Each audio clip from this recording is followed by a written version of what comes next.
rubbers. My rubbers. Did you used to watch the Flumps? I loved the Flumps.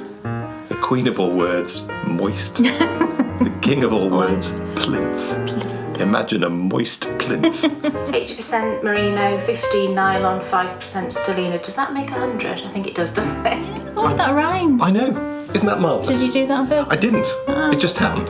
It happens to me a lot. I'm a poet and I didn't even know it. Don't do that. It's just popped it onto these. I can never remember the name of these. What are these called? Cable ties. Do the funky gibbon. No, it was do the funky gibbon. Who sang that? It was the Goodies? Yes. Was it the Goodies? Goody go. Oh, that was a brilliant program. Some rubber gloves. Oh, nearly whacked myself in the face. Some rubber gloves. Grab a cone, get your scoop, hook it out, stick one in, done. It's not very health and safety, is it? Certainly not, but it tasted great.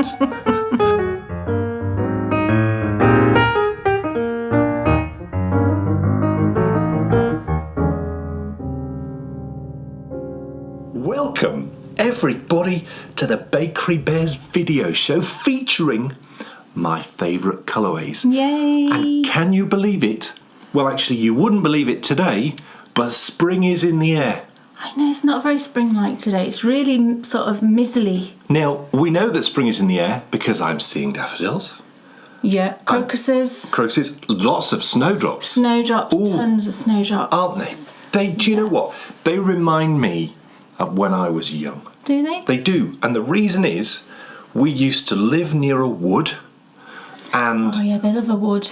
they do. And when we used to walk through the wood, I mean, I was fascinated as to how they got there. Because it was like a carpet. But then also, it became a carpet of bluebells. Bluebells. Oh my goodness, I love bluebells. That's more like May, isn't it? Late April, May for bluebells. So you went from all these gorgeous snowdrops to all these lovely bluebells.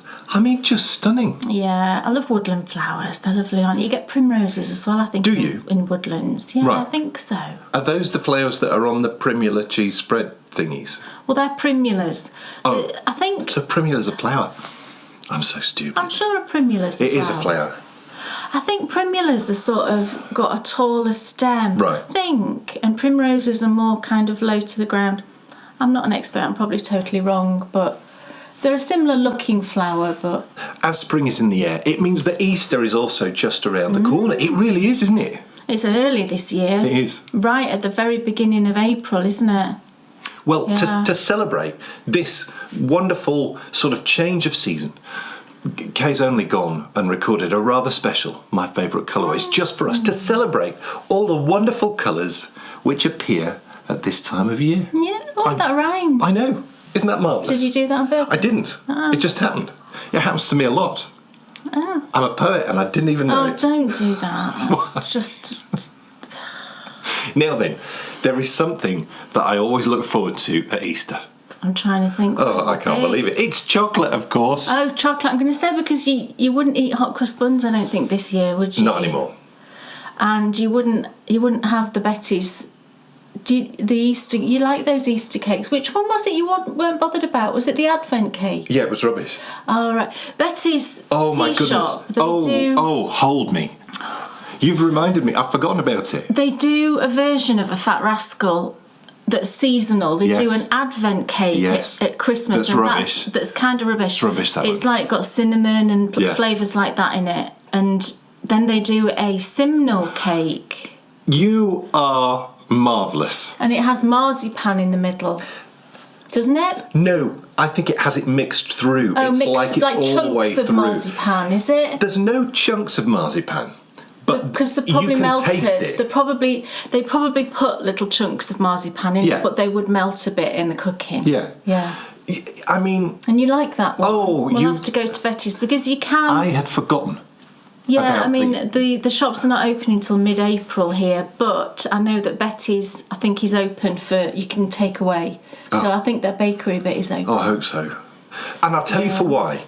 Because, yes, I love chocolate, as you know. I love chocolate, and I'm looking forward to eating a good amount of that this Easter. But it makes you think about the things that you love at Easter. And one of the things, and I'd totally forgotten about the Betty's seasonal Fat rascal. But I used to, because at Easter when I was used to sing in the choir, it was busy. Very busy. Busiest time of year in a church, isn't it? Easter, I would think. But what used to happen is we were really well looked after because, there'd be some days when we would have service in the morning, then we'd have a bit of a lunch break, services later on. But on a Sunday, on a normal Sunday, there'd be enough time to come pick us up. We'd be able to go home, have some food, spend a bit of time at home, and then come back. And then go back. But not at Christmas and not at Easter. Right. So they used to give us lunch and, take care of us. And they took care of us well because they used to take us to St William's College. Right. Do you know where that is? No. It's the bit round the back, in front of that lovely window that's going down to the grassy bit on the left where we sat and had a picnic. Yes. Well, just there's a bit of the Minster, and it's called St William's College. Right. And we used to go in there and we used to have a lunch, and then they used to give us simnel cake. And this simnel cake, as I remember it, through my rose-tinted, looking back at my youth glasses, was absolutely gorgeous. And I want to have some simnel cake this year. Right. So when we go into Betty's... Yeah, well, I'll definitely buy one. I don't like simnel cake. I'm only interested in having a simnel cake if Betty's do one as well. Well, they should do, shouldn't they? Because we love the Christmas cake from Betty's, and we get it. I can't believe they'd miss out on that opportunity. Year. Well, I'll have a look online because they'll have them in now, I would have thought. Yeah. Yeah. Neil, would you believe that simnel cake, this is an old cake? Yes, because it has, if you don't know simnel cake, it's a fruit cake and it has a layer of marzipan sort of running through the middle of it, doesn't it? But then also on top it has marzipan. Toasted, and they're sort of balls of marzipan, and there's 13 balls to represent the 13 apostles. Yeah.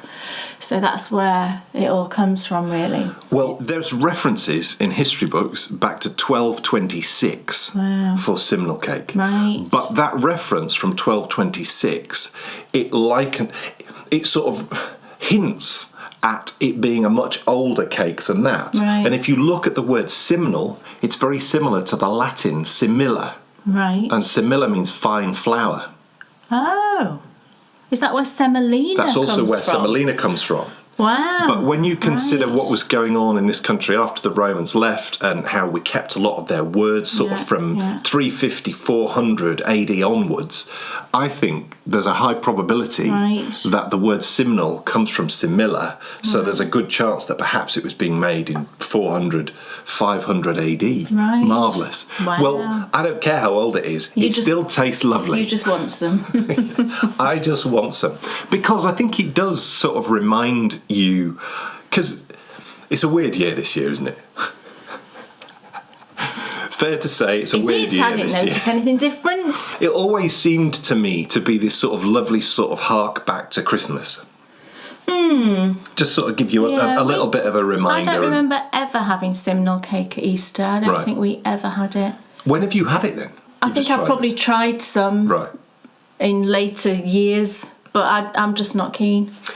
Hey, speaking of things that I love, I was making some muesli the other day. I do enjoy making muesli. Yes, we make our own muesli. We do, as everyone found out in Kay's Handmade Christmas. Oh, yes. Yeah. And I follow very much, because Kay taught me to make muesli. And I went to make the muesli, and I had all the things in, and I put it all in, and I'm stirring it away, and I'm thinking, there's not very much muesli here. Right. And I'm thinking, what have I done wrong? You didn't put any oats in? There's something seriously wrong. And then I realised what I'd done. What? I'd got out your porridge. Right. And I'd made the muesli in your porridge. Oh, you're joking. So what did you do? Did we have more porridge oats? We must have. Yeah. That was lucky. Tipped all of that into the oats I'd already put into mine, ready to make the muesli, stirred it all up. Perfect. Right. It was perfect. A question that we got a few times actually when I did that muesli at Christmas was, how do you eat it? And it didn't occur to me to actually it didn't occur to me to show how you eat it, because I just thought that was a given really. But if you've never had muesli, then of course you wouldn't know. And you just put milk on it. You just have it with cold milk. I've got to say, Marks and Spencer's, like dinosaur-sized muesli. There's the jumbo oats you're using. I never use the jumbo oats because I think they're just too... It makes a really great muesli. Oh, right, really? I think they're just too big. Oh, it's great. I love it. Hey, we've made a discovery, haven't we? Have we? Nairns. We have. Now, I mean, a few weeks ago, I had a really, really bad flare of IBS. Oh, it was really bad, the worst it's ever been, and it lasted sort of 3-4 days, and I just had every symptom going, didn't I? And it just made me think, do you know what, I've got to do something about this.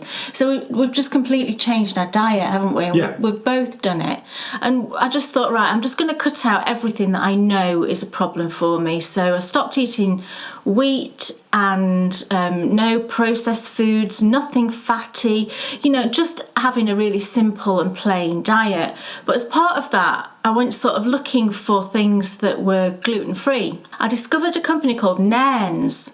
It's a Scottish-based company, I believe, and they do loads of gluten-free products that are based around oats, but they also contain loads of seeds that are really good for you, like chia seeds and linseeds and sunflower seeds, really cool. So I ordered this box full of stuff. And the speed it came was phenomenal. I think if you order before 10 a.m, they dispatch it that day by DPD, so you should get it the following day.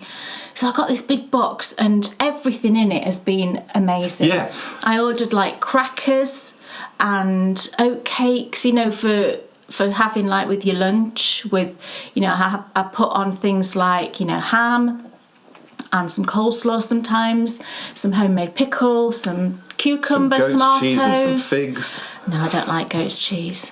But then they also do these little sort of snack biscuits which are oat based, and they're brilliant. They do one that's blueberry and raspberry, it's gorgeous. They do one that's oats and fruit, which is lovely. Everything we've had has been the beauty of fabulous. all the products is it all tastes great, and all of the green, all of the because they put on, certainly in the EU, they put on the bar thingy which has green if it's good, red if it's bad for like fat and sugar and all of that, and it's all green. It's all green. So you can eat these things, they taste great, and you also know that what you're putting in is good stuff. And it's all been really good for my tummy, My tummy is so much better.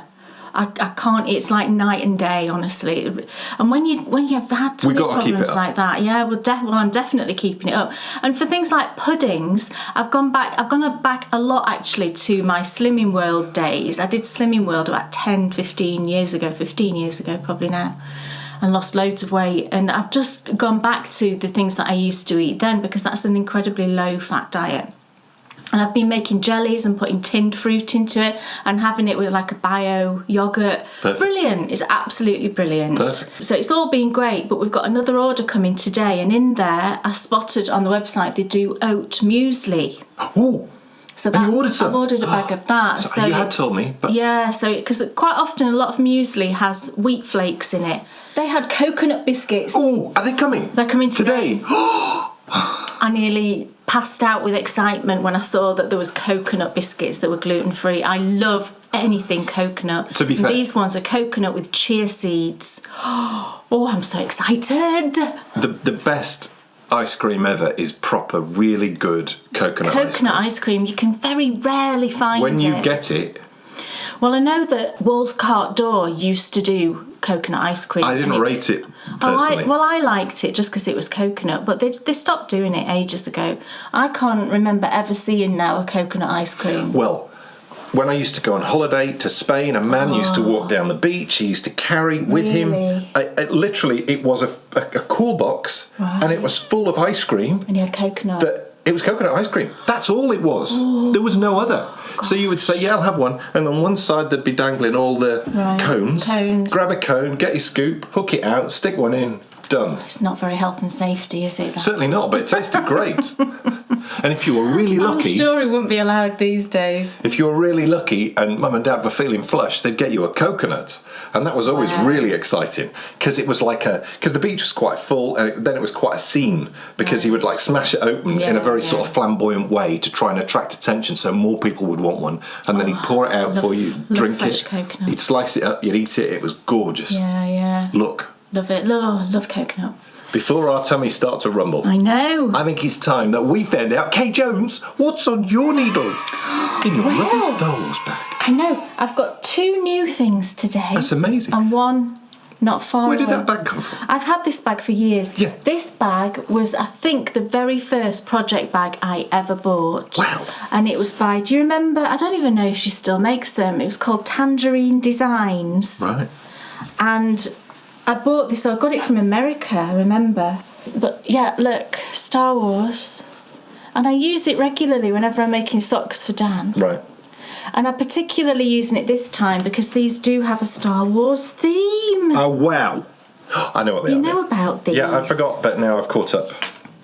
So I had some leftovers from a pair of socks that I made Dan about a year and a half ago. They were a Boba Fett inspired colourway, and Dan has basically worn them to death. He literally, I think, wore them virtually every single day apart from when they were in the wash. That's true, but And I blame they've got the thread first season of Walking the Dales. Because you wore them, didn't you? For every walk. Yeah, yeah. Because I felt like it was like fate, it was like good luck. Right. They were my good luck charm. And there were shorty socks, I think, weren't they, as well? They're just perfect. Everything about them was perfect. And you absolutely love these socks. And you've still got them, but they are, there's areas that are extremely threadbare. It's just the nylon. It's just hanging on by the nylon. They haven't gone through yet. They've not gone through yet completely, no. But I had 2 chunks of leftovers from this skein of yarn. And each of the chunks was about 16 grams. This is the other one that's left over. You can see it's all these Boba Fett colours. And this was from Moustache Yarn, but it was a gift. I didn't buy this. It was a lovely gift from someone. And, I think I've only ever had Moustache Yarn one other time, and I've knit that up as well. I love her yarns. It's Stacey, isn't it? Is it Stacey? Fabulous. So I thought, right, okay, I've got 16 grams of each of the 2 halves left. I must be able to do something with this. And then I remembered that at Christmas we both got a lovely gift each from Sherry Iris, and she dyed up a special yarn for each of us. Amazing. And her son did some artwork as well on the labels. And the one that Dan got, she just called this one Dan, but it had the colours of, look, it's R2-D2, and her son did that artwork. Amazing. Isn't that just fabulous? And the colour is all these sort of blues of R2-D2. Perfect. So I thought, right, okay, I'm going to use my leftover, and I'm going to use Sherry's yarn, and I'm going to somehow cobble together a pair of socks for Dan. So I'm on the first one at the moment. I'm on the foot of the first one. And what I decided to do, because I wanted to use up every last bit of the Boba Fett yarn, I just thought, right, what I'm going to do is I'll do the cuff in the blue, in the R2-D2, and then I'll just start knitting with the Boba Fett yarn, and I'll just keep going until it's gone. And when it's gone, I'll then just carry on with the blue. So it'll be a kind of odd looking pair of socks, but still, I don't care. Yeah, and I've done the heel blue as well. So I'm on the foot, I'm through the gusset decreases now. So this is where I'm at, look. So it's got the blue of lovely Sherry's yarn there. And this is all I've got, look, of the first 16 gram left over. So I'll probably get another maybe 5 rounds out of that.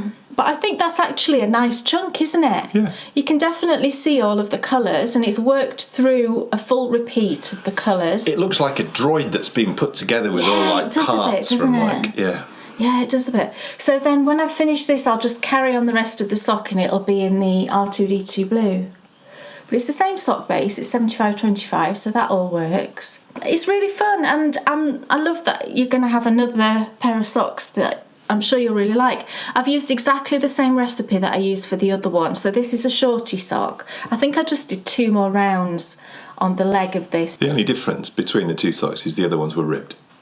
Oh yeah, they were ribbed. Yeah. Sorry, yes, the other pair were ribbed, but I didn't want to do ribbed. Because you actually made a video about ribbed socks. Oh right, and they were there. And they were the socks that were on the ribbed. It was called a ribbed sock special. Yeah, now you see, now I think they're not going to be exactly the same because they're not ribbed. And you like ribbed they'll be socks. lovely. Well, I just wasn't in the mood for knitting a ribbed But you did me a sock. partial rib, which I love too. Yeah, that's true. So anyway, So the partial rib works. I'll do another. But I've got tons of socks that are just plain knit and they're fine. Yeah, a rib sock at some point. So this one's just plain stuff. Oh, do you know what? I'm really, really excited about this now, and I'll tell you for why. Tell you for why. Because as it starts to warm up, I don't want to be wearing the thick socks I've been wearing when I'm walking the moor/dales. Right. And I'll feel wrong not wearing something Boba Fett. So now these will be a priority for me. Stop it. But that's fine, you know, it's just plain knitting. So I did 72 stitches, as I normally do for Dan, and these are 2.25mm needles. And I did a 1x1 rib. Oh, I always go on, don't I, about a 1x1 rib, but I do love them. Really nice. But yeah, I've used the same kind of recipe. So I've done heel, flap and gusset, and I've done a square heel because that's what I did in the Boba Fett ones. Because I kept notes. This was brilliant because I keep like a little sock journal, which I think I've shown before. And I just looked back and I'd got all of my row counts and everything in it. So I quickly jotted it on a little scrap of paper and stuck it in the bag. So now I'm just knitting down the foot and just counting my rows as I go until I get to the toe. So yeah, and I'm really enjoying them actually. It's just nice. I can't remember the last time I knit just sort of a plain stocking stitch sock that didn't have a specific purpose, if you know what I mean. This is just one for you kind of thing. It's not for a specific thing like Christmas or whatever. So yeah, lovely, just really lovely knitting. So, and I love knitting with leftovers. It's one of my favourite things to do. And special yarns. For me, more than half of the enjoyment of a project comes from the yarn, definitely. So yeah, that's your next Star Wars sock, which is lovely. In a Star Wars bag. In a Star Wars You must have done that deliberately. bag. I did do it deliberately. That's excellent. Why wouldn't you? That's most excellent. Yeah, and I love it. I mean, it's ancient, this bag, but it's perfect. Yeah. I love the square bottom. It's got a square bottom, which I think is just brilliant, that. Dan Jones? Yes. What's on your needles? It's a hat. Oh, wow. It's the Inga hat. I forgot its name. The Inga hat is a free pattern on Ravelry. Yeah. And it starts off, the last time I showed you my lovely Latvian braid, which is here. So it starts with the Latvian braid, and then on the pattern it then changes to a third colour, but I just did it in pink. And then off you go into the colour work. And it's fun. It's challenging for many reasons. The first reason is that it's a free pattern, so that's cool. And, you know, that's all fine, but the chart is minute. It's tiny. You can show it because it's free pattern. Yeah, I mean... Just a quick flash of it. Well, hey. So, there's the chart, and it maybe looks bigger than it is on there, but, you know... It's tiny. I've got relatively young eyes. I certainly have fine eyes. The last time they got checked, there was nothing wrong with them, and I can see things fine, and, you know, so there's nothing wrong with my eyes. No. But, you know, you've really got to... Yeah. You've really got to get it in the right spot. It's really tiny. So I need to go onto my Ravelry library, get the hat, because you got this. We need to blow it up. Because I absolutely can blow it up. But the other problem is that the rows are not actually marked where the row is. No. So like row 40 is marked sort of in the middle. Is it the middle of row 40? I mean, who knows? It must be, mustn't it? It must be. But it's very confusing. It's not normally how rows are marked. You usually... I've never seen a chart quite like it. No, you usually put them on the line, don't you? The number is written on the line rather than in the middle of that row. It's a bit confusing. Also, though, there's no rows on each one. So Kay had to write on the rows there. I couldn't do it because my writing was too big. So Kay had to do it. She did it tiny. I mean, she's done it brilliantly because you can make out all those numbers, but they're so tiny, it's difficult to even see the numbers. It is.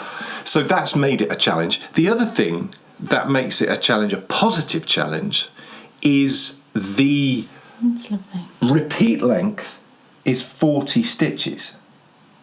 That's huge, isn't it? That is a really big repeat, isn't it, that? So how many repeats around do you do? 3. Right. It's really funny because, you know, you do, nice. and it's very sort of varied, the repeat. So it's really cool. It's really fun if you like colour work. And, you know, you do the first one and it's like the skin of your teeth. You're like, oh my goodness. And then you think, right, it's okay because now it'll go in. So you do it the second time and it starts to go in a bit. You think, right, okay, should I put markers in at the end of each one of these? Because this is so stressful. You think, so I'll just do the third one because I'm nearly finished. You do the third one and you think, yeah, it's gone in. You finish the repeat. So then the process starts again. But I really enjoy making my brain work in that way, and working on a big repeat and doing all of these things will make, shorter repeats on maybe fingering weight, which you've got to be, smarter with your technique with your hands. I think it's cool that this is pushing my mental abilities, and it really is pushing my mental abilities, because when you combine the size of it with the huge repeats, it really does mean that, I feel quite sort of worn out after doing a row or two. And it's DK weight, isn't it? It is DK weight. There's the lovely yarn over there. I dyed this, didn't I? I was just looking at it thinking... Yeah, you gave me that for Christmas. I did. So I dyed up down it wasn't meant to be a cowl set, but you're using it for a hat, which is fine. And I dyed up figgy pudding. Here's figgy pudding, and then just this pink to coordinate with it. And well, the thing is with it, because it's such a detailed pattern, it's not showing up that well, I think, because it's variegated yarn. But I think once it's done and you step back from it, I think it'll show up more. Yeah, it'll be fine. But just remember that I like doing colour work with yarns like this. Yeah, and I do think you will be able to see it much better the more that you get, because at the moment it's not incredible. Well, I don't know. I think you can see the pink is forming a pattern. Yeah, it absolutely is. Yeah. I mean, you can. It looks like a. Hold that up again. Oh no, it's a different bit. Oh, sorry. It's sort of a longer bit. Look, you can. No, you got your fingers on it. It looks like a stag. Look at it. Yeah, it does a look. Look at that. It does. Yeah, it does. Right in the middle. Yeah. I love that. The colours are really lovely, though. Definitely my sort of colours. The bottom line is, I'm doing this to exercise my colour work skills with regards to the mental side of it. So no matter what happens, I'm perfectly chilled with this. And your colour work is lovely and flat. There's no puckering. Well, once it's had a lovely soak as well. It's a constant work in progress, but equally, it's something that it just needs regular practice. I think like anything. The Latvian braid, look how pretty that is. That's something I'm definitely interested in. When I finish this, I think I'd maybe like to have a look at one of those mittens with the... Oh yeah, Latvian mittens, Yeah. I've got a feeling that might be a thing that I might really get into. Yeah, the thing with that though is you're knitting mittens in the round. Right. So, I mean, for you'd do it on DPNs, and then you've got the issue of the joins and colour work with joins. Right. It's a tricky thing, but again, I mean, you might enjoy the challenge of making sure that you don't get tight floats across where you join. On DPNs? Yeah. I've experienced that. Have you? Yeah. Right, because I know when I've done colour work in the past on Magic Loop for a mitten... Sleeves. Right, okay, yeah. And my sleeves look okay. You can get teeny tiny circular needles, can't you? But I know that you would absolutely hate that. And I've tried those tiny circulars and my hands just don't like them at all. No. But DPNs, I think, would be the way you'd go with those. Yeah, I think so too. I mean, I think it makes the most sense. That, though, is the really fun Inga hat. It's definitely a really interesting knit that if you like colour work, I'm sure you would enjoy. But just do be aware that it is quite small, so I think you probably need some skills. It's lovely. It's not a lot of skills, but what you need to do is you'd need to just take the chart and then enlarge it a bit, which I'll be able to do quite easily. Yeah. And I think actually when you look at the design, once you get more into it, I'm sure it's like most colour work, isn't it? It's going to show up a lot better. I think all colour work's like that. It looks like a Persian tile or something, doesn't it? Like a Moroccan tile or something. Lovely. What else is on your needles? Well, I'm also knitting a hat. Oh yes, I like this hat. And this... I saw the thing you were doing yesterday, and I was really interested. And then when you... it's already on. No, it's not. It's just stuck on there because it's felt. No, I can't put it on yet. I'll tell you why. So yeah, I'm knitting a hat for Bryony, and we have a 15-year-old daughter called Bryony. And she loves BTS. She's obsessed, I would say, is more the thing. She texted me this morning this is a daily occurrence, but today's daily BTS text was a whole ream of photos of Taehyung, because that's her favourite, that's her bias, I've got to say, not favourite, because she was going to draw all of her favourite outfits that Taehyung has ever worn. Cool.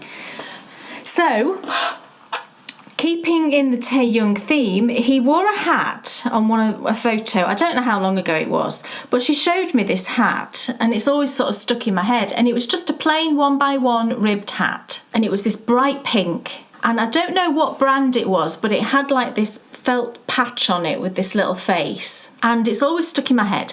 And I thought, oh, do you know what, I'm going to make her one of those hats. And I asked her about it, and I said, would you wear a hat that was that pink? And she's like, of course I would. She does like pink. She's like, yeah, of course I would. So I showed her some colours online, and I said, I think this one's the closest to the pink he was wearing. And she's like, yeah, great. So I ordered a ball of it, and I've started a hat. So I decided I wanted to use a DK or a worsted, because it looked like a thicker hat he was wearing. When I was looking for colours, I looked around at various different brands, and they just didn't have quite the right pink. So I've actually gone for Stylecraft Special DK, because they just have a bazillion colours, and they had the right shade of pink. You've really pushed the boat out on this hat, haven't you? Perfectly soft, I know. It's cost me all of like £2 or something. I can't remember how much it is a ball, but it's very inexpensive. But the colour I'm using is Fondant. And I actually bought 2 balls. I don't know what possessed me to buy 2 balls. You get masses of yardage. You get 295 metres per 100 gram balls. So there's no way I'm going to use all that for the hat. However, it does have a folded brim. It cuffs over. Not folded. That's the wrong word. The brim is cuffed. And then when it's cuffed over, it's there that this patch is that he had on it. So I'll show you that. I've made a patch. So yeah, I've started a hat look. And it's just 1x1. It's all 1x1 rib. And I don't mind that at all. I've only worked on this, I think, for 2 evenings. So the whole hat is like that? Yes. Crumbs. So I did look at, there's a free pattern from Pearl Soho that's called the Simple Ribbed Beanie. And I looked at that, but I'm going to change it because I don't like the length of the decreases. They're really long. For the size I'm making, I'm doing the largest size because Brian's got quite a big head. The decreases were like this. It was really long. So when I get to the decreases, I'm just going to have a look in some of my books that I've got, some sort of basic pattern books, and just rework the decreases a little bit, I think, so they're not as long. But I cast on 132 stitches, which I think is the largest size of that ribbed beanie. And then I'm just going to knit it until I think it's long enough. I'll measure it on her head, and it's cuffed over to about this amount when it's folded out, when you cuff it over. So I reckon I'm going to have to knit maybe 9 inches or so, something like that. But I'm well over 2 inches there, aren't I? I've got to be more getting on for 3, I'd say. And that's just a couple of evenings. I really like knitting 1x1 rib. I know it's the back and forth thing because I'm an English style knitter, so, it's just knit 1, purl 1. But I know that if you knit continental, I know that the movements are not as, there's not as much movement going on because your yarn's in your left hand. But it doesn't bother me at all doing 1x1 rib, and I find it quite relaxing. I can't knit without looking. I'm not one of these knitters that can look. I can do like maybe 1 stitch, but I don't think I want to not look. Me neither. That's the thing. I have kind of tried to do it. But I like looking at my knitting because, as I said before, a lot of the joy for me is the yarn I'm using, and I want to look at it. And more often than not... If I wasn't looking, I don't think I'd feel very present in the activity that I was... No, I don't think I would either. And it's that kind of, we don't need to be doing a million things at the same time. I think it's good for you to just... just to focus sometimes and just let your brain be.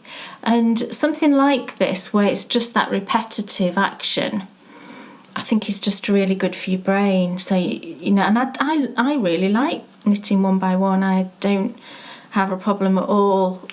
I prefer actually knitting 1x1 to 2x2. We actually know that it's good for your brain. And we know that it's good for your brain because do you remember when my specialist changed and it was a man? Yeah. And we went to see him. Yeah. And he said that it was something about my pituitary gland. Right. And he was sort of asking me questions, trying to work out why it was behaving in the way it was behaving. Yes. And I said, we knit every day. And he said, that'll be it. Right. That's what's keeping your brain calm and keeping things. Yeah. And it was a real positive. Yeah. So it does. It does. Have a And positive you effect see, on your brain. I just want to carry on knitting this now because it's just so lovely. I do really enjoy it. And this, the yarn's lovely. And I know a lot of people use the Stylecraft Special DK for blankets because it's inexpensive and it's really nice. It's super soft, so if you're knitting it for children especially as well, and you can throw it in the washer and, there's none of those issues. It's just a really good yarn and there's so many beautiful colours. You see, I'm talking myself into making a blanket with it now. Oh, don't. Love it so much. She's crazy. So, yeah, I'm using 3.75mm needles.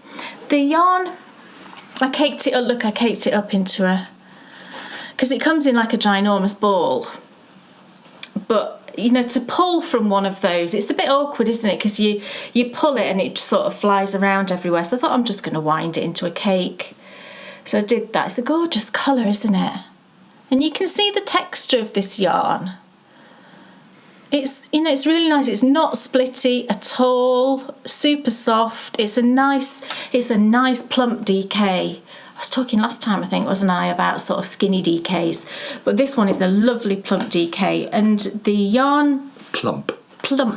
That's a great word, isn't it? Yes, plump. I think you just actually directly quoted a line from the TV show Miranda. Oh, did I? Plump.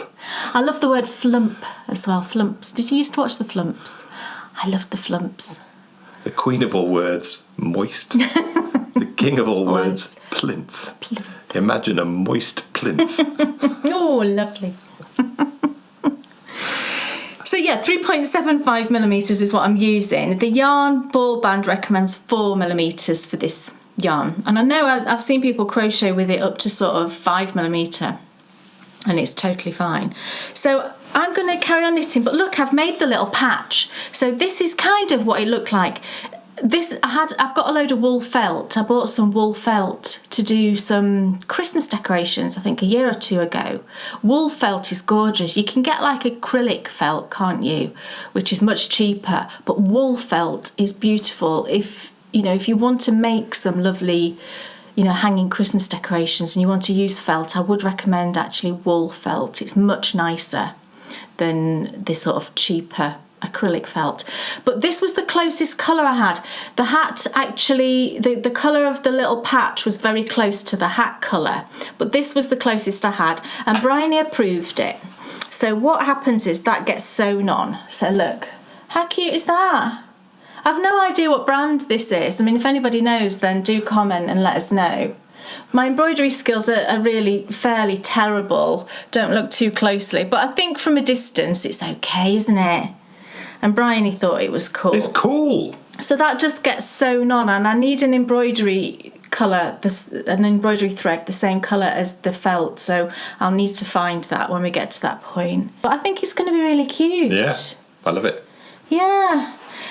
So I'm just going to crack on with that. I would like to get it done for it before it turns really warm. But, so she can wear it. Yeah, so she can wear it. But even, she can wear it next cold season, can't she? It doesn't matter. It's always going to get cold again. Next cold season. Yeah, next cold season. So that's lovely. I'm going to carry on with that Tay Young hat.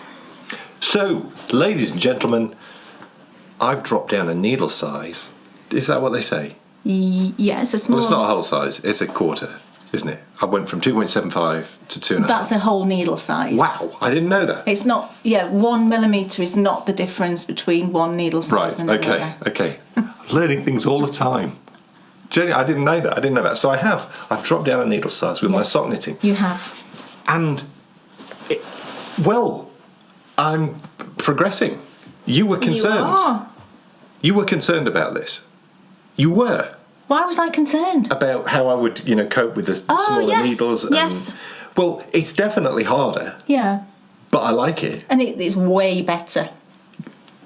The sock is way better. And I also feel, I don't know about you, but I sort of feel a bit more accomplished that I'm knitting on a smaller needle. Is that right or not really? I'm just talking. No. Right.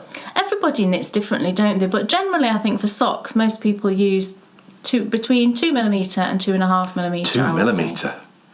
I know. Wow. I've just knit Good for you if you do that. I've just knit something on 2mm, which I'll show you later, and it's tiny. It feels really tiny.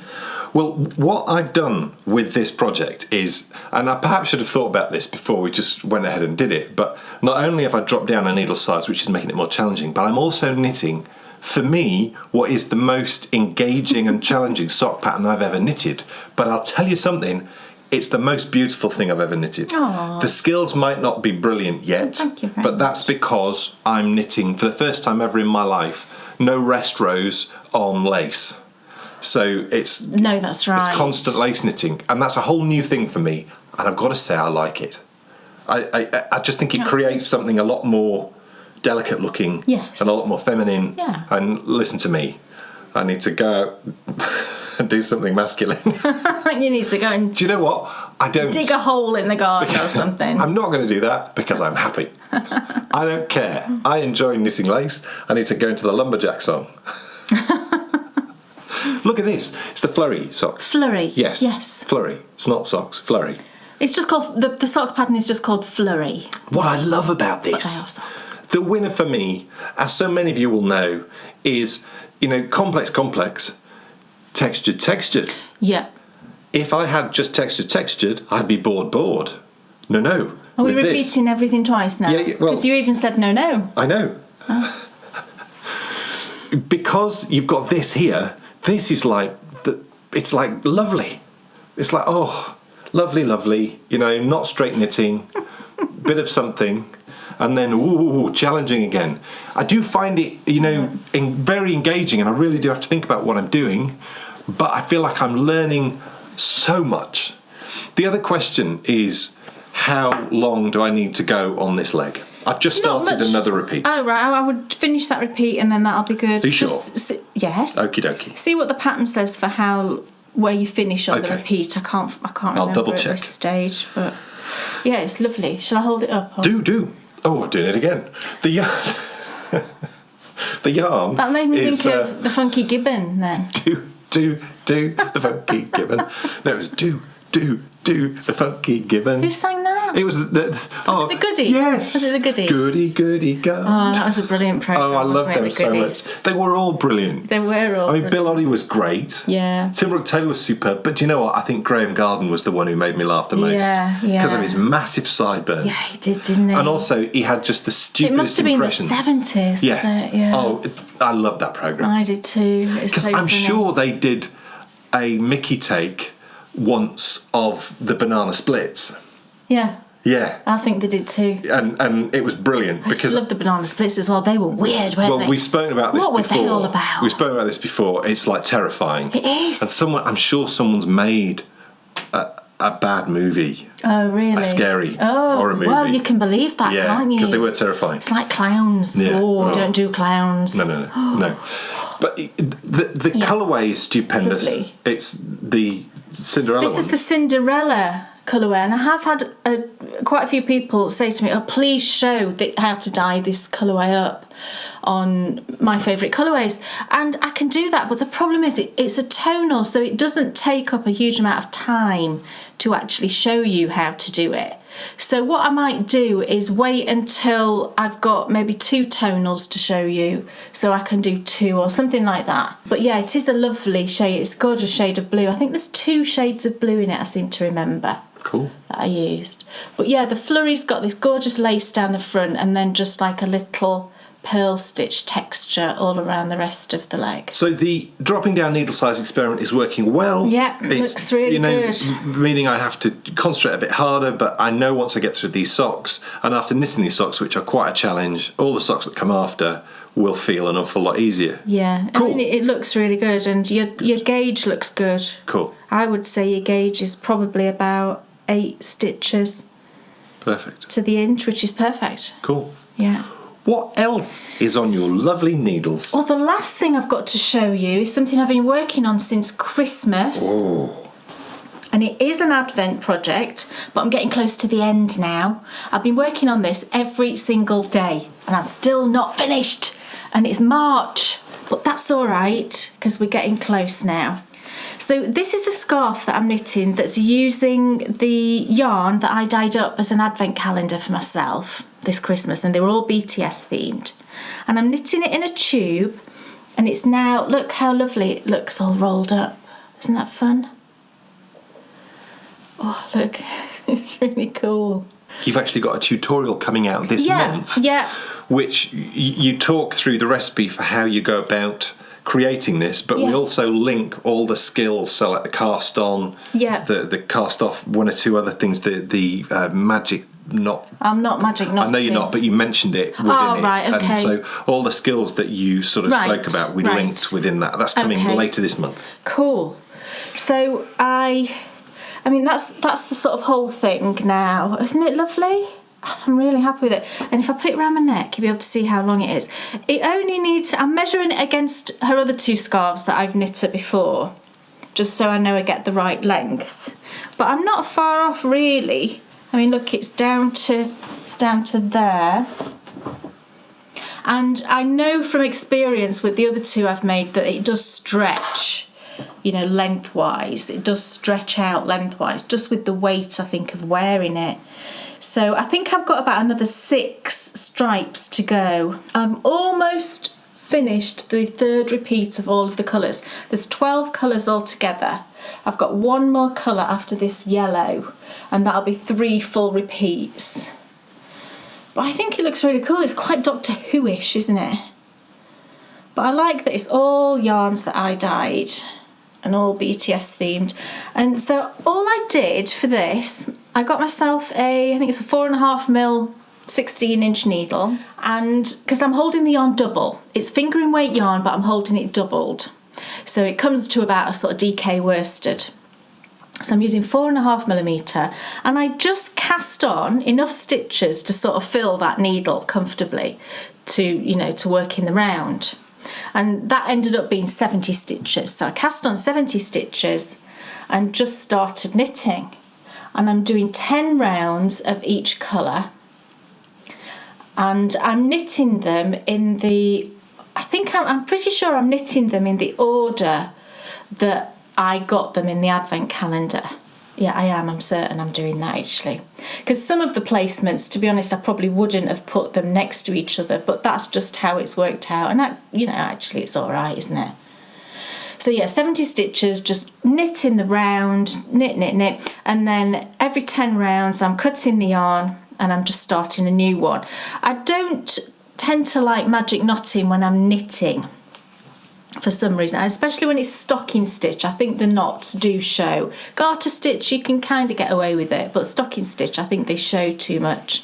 And I just like the smoother look if I just cut and weave in, and that's not a problem. I'm just making sure that after every sort of couple of colour changes, you can see here, I'm just weaving in the ends. It takes 2 minutes. I just keep a needle in the bag with the yarn, and then every couple of colours I just weave those in as I'm going. And one thing I've realised that sped up the whole process of knitting this actually was, you know, you get to a certain point with the knitting things in the round like this that are really long. It'd be the same if you were knitting a cowl, I suppose, where the sort of fabric of it just becomes cumbersome, and I was like moving this whole thing around all the time until I realised that's just so silly because I don't need to do that at all.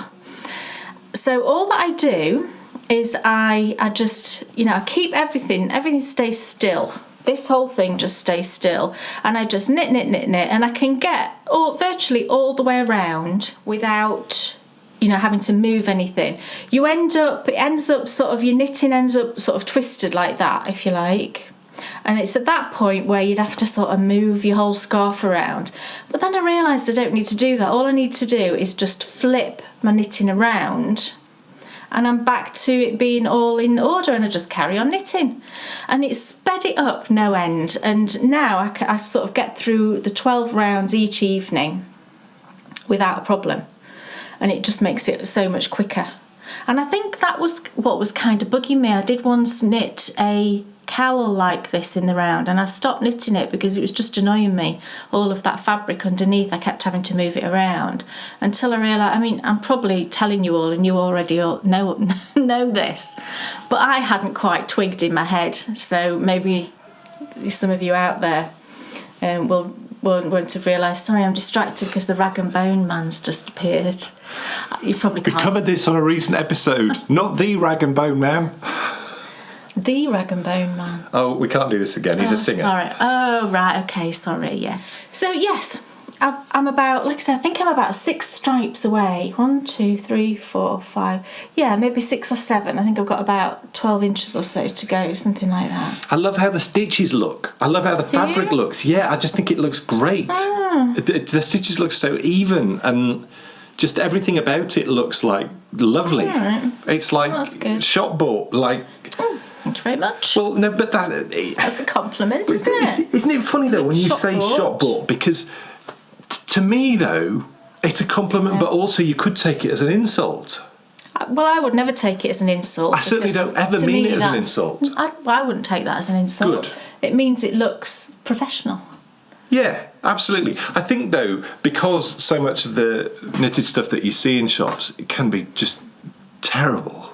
Well, that's true, yes. I think that's the reason why. It'd have to be a good shop, wouldn't it? Yes, quality knitting. Yeah. Yes. But there's lots of, I dyed lots of speckles and there's some tonals, but it is particularly speckly. That's one of my favourites. Oh, that's lovely, isn't it? Really pretty. So if you want to make one of those for yourself, in the it's about 2 weeks or 3 weeks' time. There's a special little video coming out, and as I say, within that video, because also as well you're going to put tassels on I'm going to put tassels on it. So there's specific tutorials for all the elements that Kay does to create this, but then one special little video that you recorded that brings it all together. Yeah, and I'm hoping I'll have this finished for next time. I don't see any reason why not. I might even crank it up a gear and just try and get it done, because Bryony goes back to school, real school, next week, and it'd be quite nice if I could have it finished for her to wear back to school, because it's still chilly and they have the windows open in class at the moment, so that might be nice. So maybe I'll just crank it up a notch and try and get this finished for her for then. Cool. Yeah. Ladies and gentlemen, it's time for something rather special. Many years ago, Kay designed and created a gorgeous colourway to celebrate all the lovely colours from Easter, and little did she know at the time when she created that lovely colourway and dyed it up that it would turn into a rather special pair of socks. Oh, yes. And also an even more special teeny tiny cardigan. So to celebrate the start of this gorgeous time of year, Kay is here now for us with an extra special My Favourite Colourways. And if we're really lucky, she might just show us those socks and that cardigan as well. So let's sit back, relax and enjoy another of Kay's favourite colourways.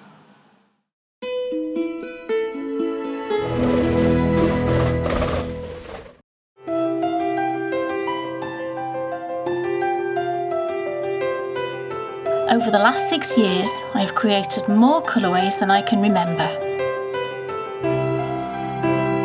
Hidden away in my library is the little book that contains nearly all my secrets. But which do I like best? Well, I thought it would be fun to find out, so in this show, that's what we're going to be doing. I'll be taking you from undyed skein to finished colourway, because it's time for us to discover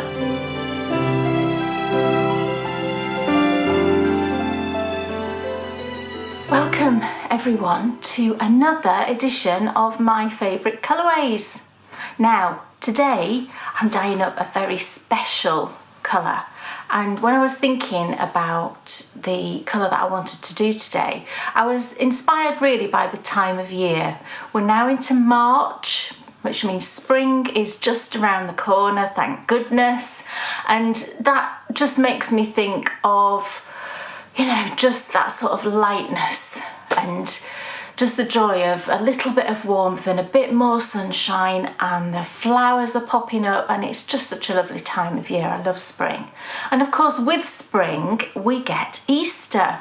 Now, I do have a colourway that I dyed up quite a a number of times, I think. And I've also knit a pair of socks in this colourway a few years ago. They're a bit bedraggled now, but I will show you those at the end of the process. But that colourway was called Easter Sprinkles. Now this is a speckled colourway. It's pure speckles, so if speckles are your thing and you've always wanted to have a go at them, then this is definitely the colour to go for. It's just got those gorgeous spring colours, pinks and lilacs, and you know, little bits of blue and some gold.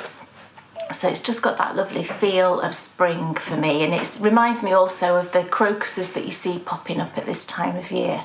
So that's the colour that I'm going to be dyeing today, and I'm dyeing on a slightly different base today as well. We do everything the same apart from one thing, so I will let you know what that is when we sort of have a whiz round of the ingredients, if you like, and I'll show you the base that I'm going to dye on today. So as we were talking about the requirements, the ingredients, all of the things, the notions, if you like, that we're going to need to dye our yarn, let's go and take a look.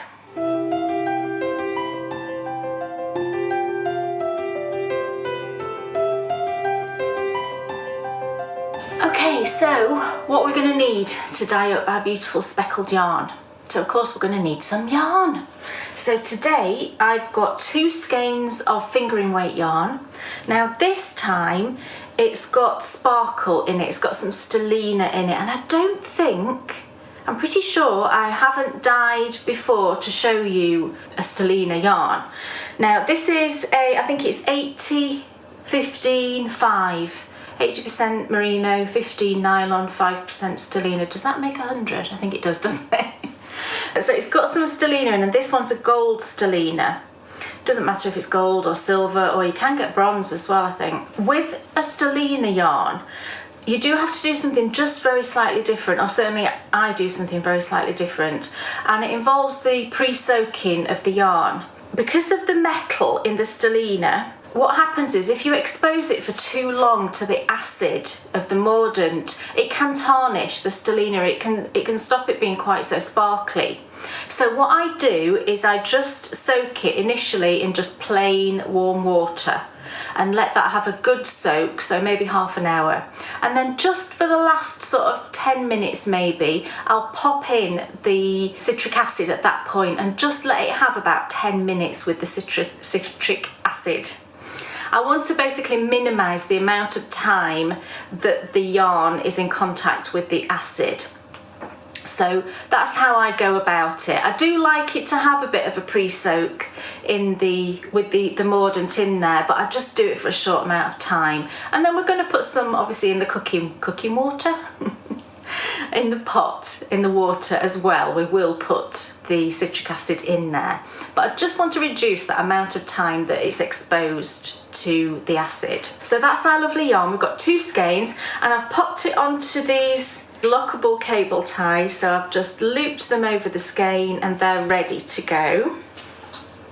We've got our mask. Always use a mask, especially because, I mean, always use it, but particularly so when we're speckling, because you've got, you know, you're playing with those dye powders. We've got our mordant, which in my case is citric acid, some rubber gloves. Oh, nearly whacked myself in the face. Some rubber gloves, some old tea towels. We've got, this time we will need brushes. Now I just use these really cheap children's paintbrushes that you can get like a pack for £1 in all of the pound shops. So don't spend a lot on the paintbrushes, there's just no point, but only use them for your dyeing once you've used them for dyeing yarn. Likewise with all of your equipment, only use it for dyeing yarn. So I've got my paintbrushes, I've got my dyeing spoon, and then we've got our stainless steel pot, which is, it's just like a casserole size pot. I'm not sure of the capacity of it, to be honest, it doesn't say on it, but this is the size. Doesn't matter if it's not exactly this size, but you want something roughly this size. It's like the size that is sold for casseroles, and I like the ones with 2 handles because that's easy to move around. And then we've got our plastic bowl just for soaking our yarn. And then finally, it's the dyes. Now today I'm using jacquard again. You can actually substitute these for whatever brand of yarn is more easily attainable for you. So, I mean, I do have some Dharma dyes. I know that they're very widely available in the US, and I also use Landscape as well, although they're more expensive, but they're fantastic. I love Landscape dyes. But today I'm going to be using jacquard. I mean, just look at the colours and you'll be able to get a comparable at Dharma, I'm absolutely certain. So today we're using 4 colours. The first is pink, and then we've got turquoise, lilac, and then gold ochre. You know how much I love the gold ochre. It's one of my favourites, and that one plays quite an important part in this particular dye colour. So we've got those 4 dyes, we've got all of our things ready. So first thing to do is to soak our yarn.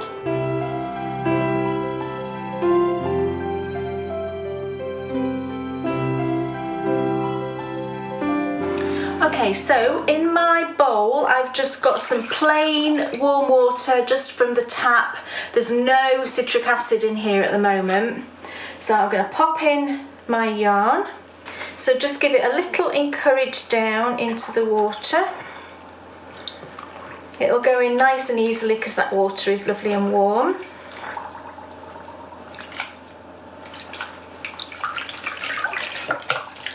So no citric acid in at this point. So I'm just going to let that hang out now for maybe 30 minutes to get nice and soaked through. And then what I will do is I'll just lift out those skeins, pop in maybe a tablespoon and a half of citric acid, just whirl it around and dissolve it, and then pop the yarn back down just for another 10 minutes, just to give it a little bit of time to absorb that citric acid, but not too long. So whilst that's having its little soak, I'm going to get everything else laid out and ready.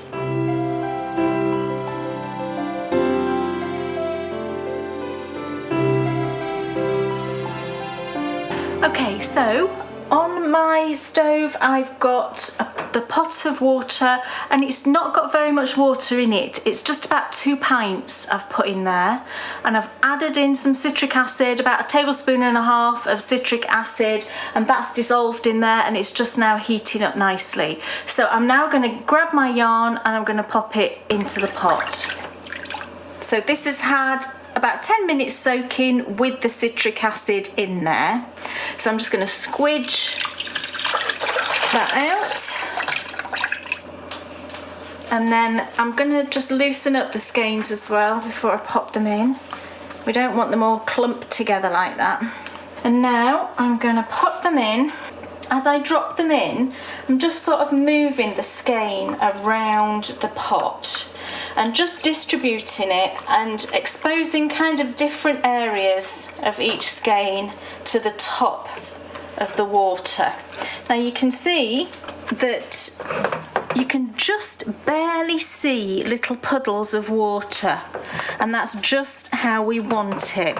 When we're speckling, we don't want the yarn to be fully submerged in the water, because you just can't get speckles that way. It will just blur because it's going to run into the water. By keeping the majority of the yarn up above the water, the dye is going to hit the yarn here, and it's going to disperse a little bit because the yarn is very wet, but you're not going to get that merging into the water. We should get some just lovely nice speckles. I'm just going to turn it up a little bit because we want to get it to the point of it's just starting to simmer, and then that'll be a perfect temperature then to pop in our first colour. So whilst that's heating up, I'm just going to pop my mask on.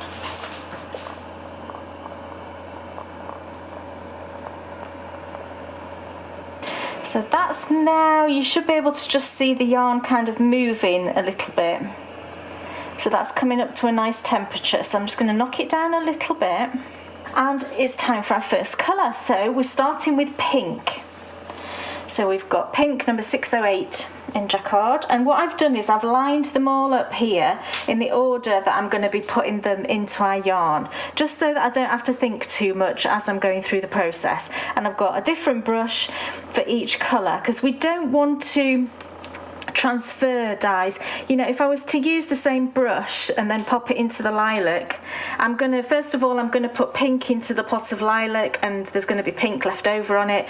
So just have a separate brush for each colour. So I'm going to start with pink, and I think this is a new jar actually. So what I'm going to do, oh, this pink does smell. Some of these dyes don't smell very nice. And it must just be what's in there. This one doesn't smell very nice at all, but we'll ignore that. Okay, so I'm going to pop my brush in, and can you see how it's picked up quite a lot of dye on the brush there? I'm just going to tap a bit off. I don't like wearing gloves for this part just because I find them a bit clumsy, and I'm not touching any heat, so I find that it's fine. Now I'm just going to work over the skein, and I'm going to tap the brush as I do it, so little bits of dye will drop off onto the yarn. So just tap, and can you see how we've got a little bit dropped off? So I'm just going to do that gently, go gently all over the skein. I mean, you can, if you want a bit more colour, you can be a little bit more heavy-handed, but I tend to go quite gentle. And don't forget the edges, and I want to go all over that skein. Try not to leave any sort of gaps. Now if you find you've run out of dye, just go back to your pot and pick up a tiny bit more. And if some areas get more than others, that's fine, and actually I find that's a good thing because it gives you extra variation within the skein. And what we need to do now is just leave that to set for a few minutes. I always just put, just rest the lid on to just stop any exposure of dye. I'm just going to let that set for a few minutes. It won't take long.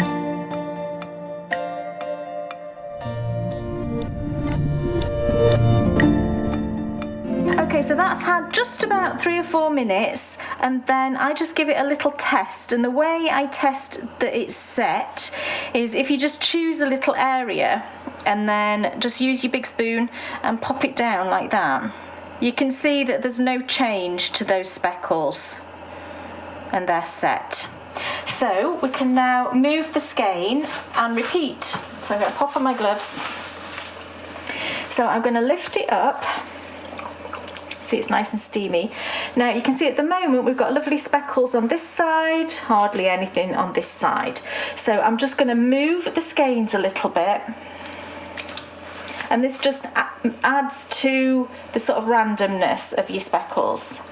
So move them and then sort of turn it a little bit and then drop back down and just redistribute your yarn, exposing all of the sort of bare patches. And you can see we've got some areas that have pink, that's fine. There we go. And we're going to repeat the process, and I'm actually going to do this one more time after I've done this layer. So we're going to do each colour effectively 3 times, because I find that 3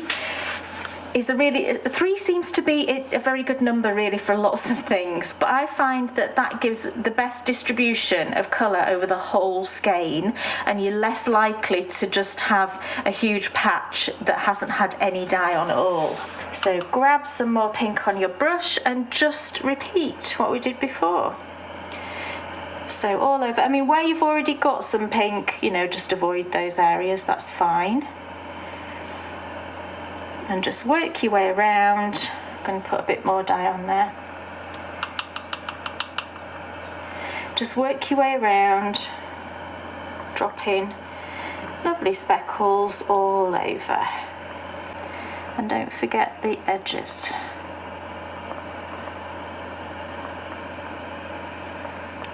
So again, I'm just going to leave that for a couple of minutes, let it set, and then we'll move it one more time and do the same thing, and then we can move on to the next colour.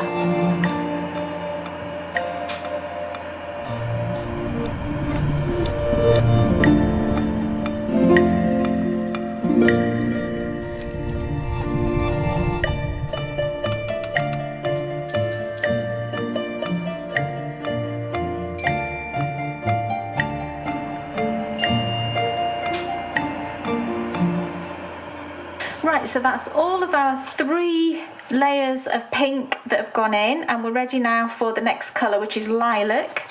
So before I put in that next colour, I'm just going to give it all a little move again. Keep moving the skein, and also, as well as just moving like that, if you turn the skein over like that, you're also going to expose a different area to the die as well.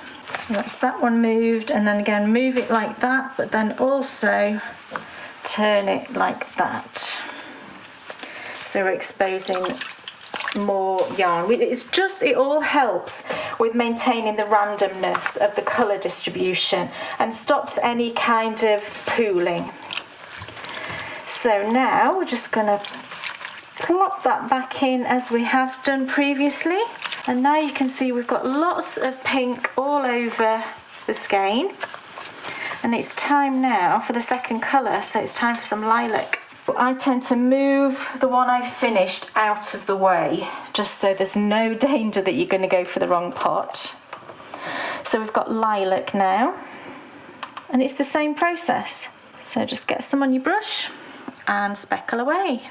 And what you can do is, go for areas that are currently sort of undyed, but I also like to overlap some colours, because whenever you do that you're going to get a different shade, and that just adds to how many colours it looks like there are in the skein. So go for your white areas, but then as you can see here I've overlapped some of the colours. And we're going to do more of that with the gold in particular. So that looks good, and you can see now we've got 2 colours going in. How lovely it's looking. So that's fine for the first layer. And again, a couple of minutes, and I'm going to move it all. So I'm going to do that total of 3 times all together. So I'm going to move it, respeckle 2 more times.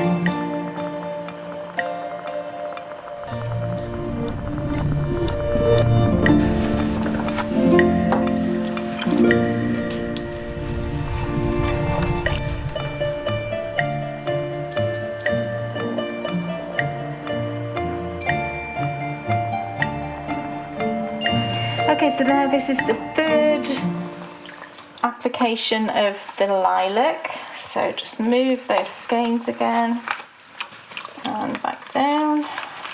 And now you can see that we're getting a good distribution of the pink and the lilac. So final time for the lilac. And if you were if you were doing a number of pots at the same time, you could basically just go around them, and by the time you'd gone around all of the pots, the first one would have set. So it would be more of a continuous process if I had, for example, 4 pots on the go.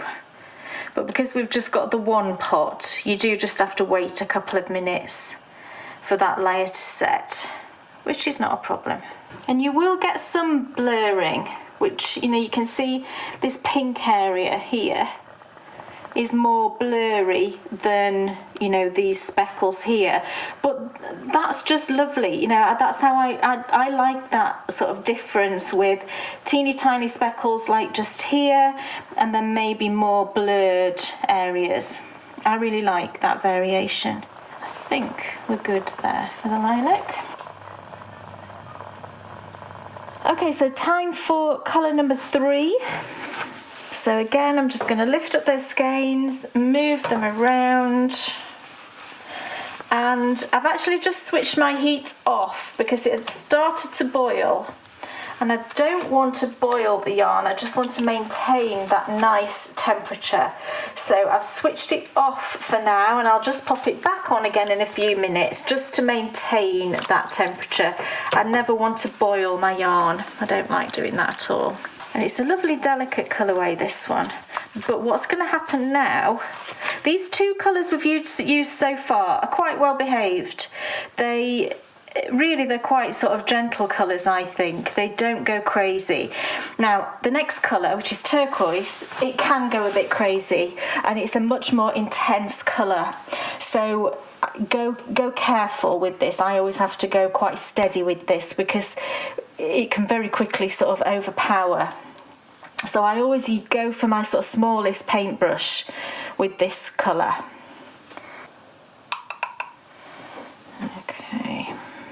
And then again, same process, but just be careful with it, because like I say, it can go a bit nuts. And again, I'm going to put it onto some of the white areas, but I also want to layer up those colours. So I'm going to pop it over areas that have got other colours on as well, because that can be really nice. It just creates all those other shades. Can you see how it sort of runs quite quickly? If I show you in this area here, you do have to be, you know, a bit cautious of the turquoise, I find. It's gorgeous colour though. That's enough. So I'm going to leave that to set again, and we're going to just do that same process again. So I'll move the skein 2 more times and respeckle 2 more times, so 3 times altogether.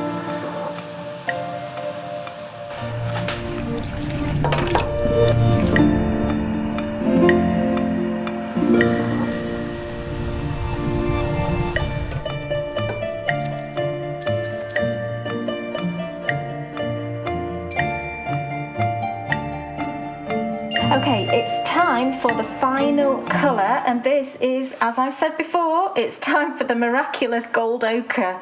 What the gold ochre does is, yes, it's going to give us some gold speckles on areas of undyed yarn, but it's also going to give us a gorgeous green where it hits some of the turquoise, and it's also going to give us some hints of peach where it hits the pink. So it really does add a completely different look to the yarn. If you just kind of try and remember what it looks like now and what it's going to look like when we add this final colour. So once again, always move your skeins and drop it back down.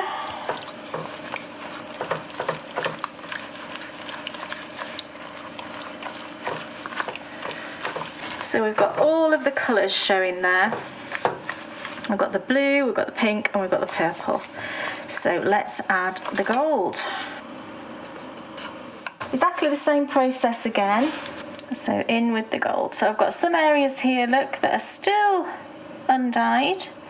I'm going to pop some on there, and then I'm going to pop some on top of the pink and the purple as well, and over the turquoise to get some lovely greens going on. Because you've got to have some green in spring, haven't you? A lovely area of blue there, so I'm going to add it on top of there. That's going to make a lovely green. And I find it gives the skein a sort of overall goldeny yellow look to it, if you looked at it from a distance. Now I am going to leave this for a minute, but probably just not quite as long as I left it before. Is that enough for that? I think that's enough for that first side. Because I don't mind if this gold kind of blurs a little bit, because what it will do is it will reach all of the other colours as well. So I don't mind if it does that with the gold. So I'm just maybe going to leave it a minute and then we'll move it. But I don't know if you can tell already, but there's certain areas of this blue here that's looking more sort of slightly greeny in look, and that will be more enhanced as we add the 2 more layers.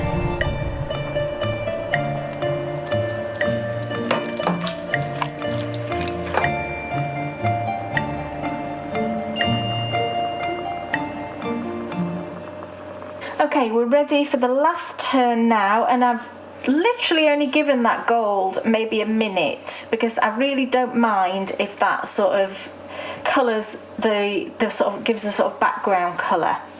So I'm going to lift it up. You can see, oh, it's just so pretty, this. And I really do like how it turns the turquoise into lots of shades of green as well. Down again. And if you feel at any point, you know, you do want a bit more of, say at this stage, maybe you want a bit more of the gold, there's nothing to stop you, you know, turning it and going for a fourth sort of layer. It's entirely up to you, you know, it's your yarn. So in we go with more of the gold. And you can see I've got all of the colours now going on here. I'm going to put it over that blue in particular because I just love the shade of green you get with the turquoise and the gold. I'm not a fan of green straight from the pot. I really have trouble in finding nice greens. There is a really nice Dharma green which is called, I think it's Sour Apple. I really like that one. But the jacquard greens I'm not mad on. There's an emerald, I don't really like that one at all. So I tend to prefer to create my own green. And you can see now, I hope you can see how lovely some of these shades of green. It's a very kind of like sea green maybe. But underlying it we can still see areas of the turquoise, and we can also see that in the pink areas we're getting a slight peachy look going on, which I think is just lovely. So that's our final layer gone in now. And once this is just, what I'm going to do is I'll raise the temperature a little bit and just let it simmer for maybe 5 minutes, and then I'm going to pop it outside to cool.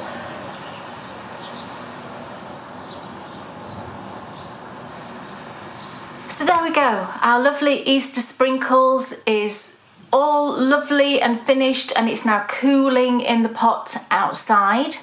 So come back in part 2 when we're going to be bringing it in, we're going to rinse it, we will give it a quick squidge outside. It's too cold still unfortunately to dry it outside at the moment, but we'll give it a quick squidge outside, and then I'll bring it in and I'll pop it in front of a fan and we'll get it all dried.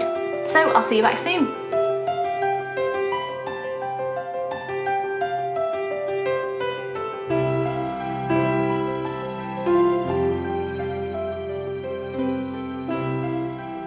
Hey, wow. Do you know what? I absolutely love watching these colours come together. It's absolutely fascinating. Specifically, there always seems to be towards the end, you know, those last 2 colours. That really vibrant one. The turquoise is, wow. Yeah, it is a really strong colour. Have you ever had like any total disasters with that? I don't know. Because it looks like the type of thing that... Yeah, I mean, you've got to be careful with that because it is just so bright and vibrant. I'd love to see a tonal in that. Makes me want to do it. I don't think I've ever done... I've used it within another colour. That's like as a layer within a tonal, but not just by itself. Yeah. And then the final one. That, as you say so often, it just transforms things from one thing into something completely different. Yeah, I do love that gold, and I'm going to show you, once you've seen part 2, I'll show you the skein here, but I've also wound up one of the skeins and I've crocheted a couple of rows into my blanket, so I'll show you that. Cool. Hey, I can't wait to see the socks, and I can't wait to see the cardigan.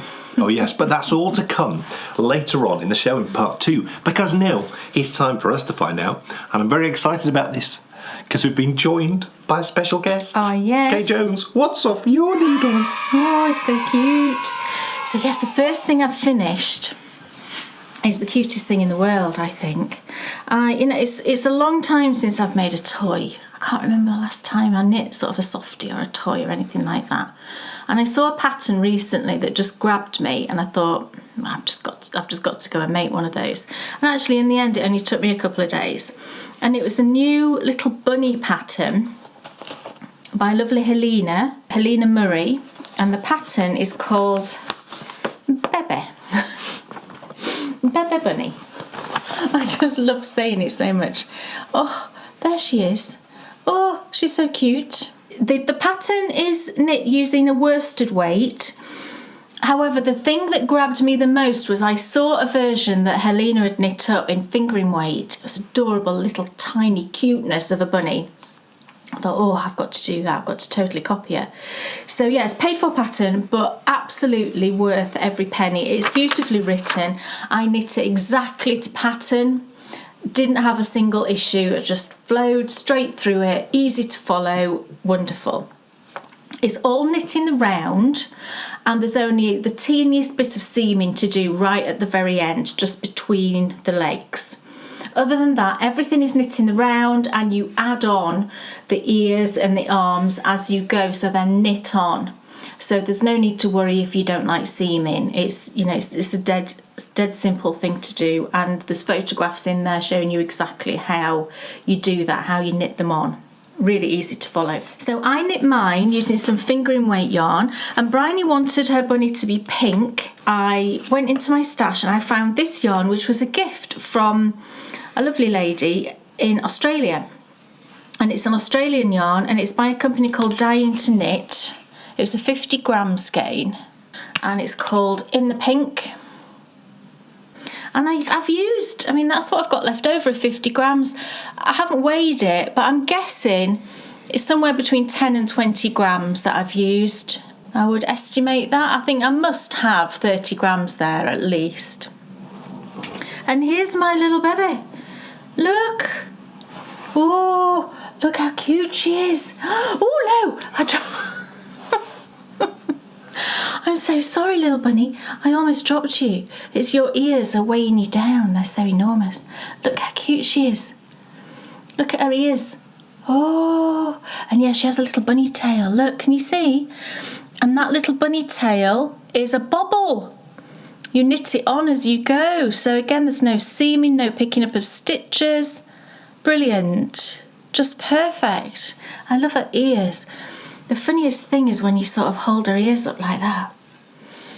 Oh, look how hilarious. She looks so hilarious with her ears. It's just brilliant. But her ears kind of sort of keep her back warm. Her ears are so big. Oh, hello. And I just embroidered on the eyes and the nose, which is what Helena did in the pattern. But she says you can, if you want, you can add little safety eyes if you want to do that. She tells you exactly where the eye placement is. You know, the instructions for that are great as well. And I didn't have any problems just embroidering her little face on. So that's little Bebe. I love her. I think her legs are the cutest thing. I like a tail. Look how cute the legs are, and a little fat tummy. Oh, little tummy. Oh, little tail again. Oh, so cute. So that's Bryony's now. She's got possession of her. He's a tiny mohair pom-pom right on the back. Oh, yeah, that's true. And in the pattern, Helena put a little bow around her neck, a little ribbon. I should have done that, really. I'll see if Bryony wants her to have a little ribbon. She might not do. She might just like her as she is. But the yarn was lovely, perfect for a little bunny. It's very light. Very light? Yeah. Oh, excellent. It's very nice. And I've got loads of leftovers to put into scrappy things, which I love. So that's my first thing, my little baby bunny. Gorgeous. Oh, she's so cute. What else is off your needles? I've got... Needles. Well, the second... I've got...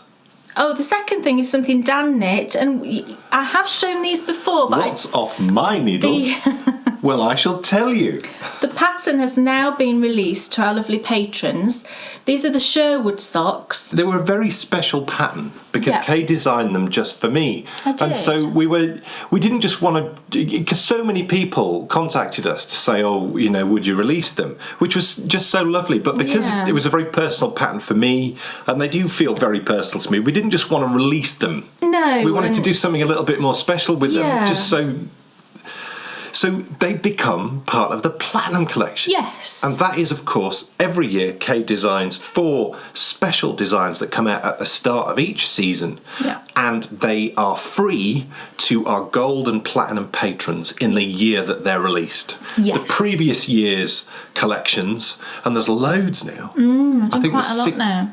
13, there's at least 14 patterns. Wow, really? So our Platinum patrons can actually access all of those patterns completely free of charge straight away. You can just download them and away you go. Yeah. But these are my favourite ever socks. Yeah, so Dan wanted me to design him a pair of socks, and he said that he loved knitting the Whispers in the Walls socks, which is another one of my designs. And he loved that the front of the sock had something and then the back of the sock had something different. So I thought, right, okay, I can do that. So...